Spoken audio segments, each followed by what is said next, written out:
On a freezing cold night in January, as temperatures dipped into the -20s on the Manitoba prairies, half a dozen heat signatures materialized out of the cold and onto the RCMP's radar.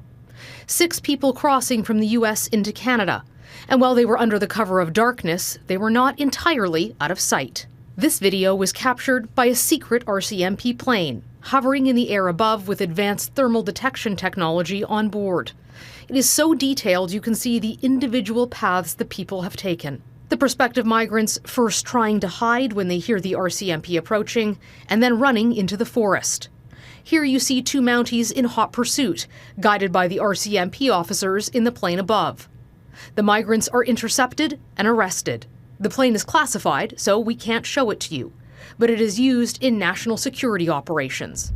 These days, it is spending more time on the border. Donna, the RCMP say the migrants in this particular case came from Jordan, Chad, Mauritania, and Sudan, and they were not dressed for the freezing temperatures, something the Mounties raised concerns about today at their press conference. When our members did approach these individuals, that they were not prepared for the Canadian weather. They did not have hats, gloves, mitts, or anything that we would normally see in a Canadian winter.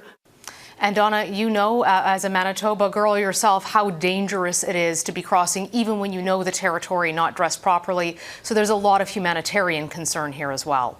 Yeah, certainly. And Mercedes, the RCMP rarely release surveillance video like this. What do you think is behind it?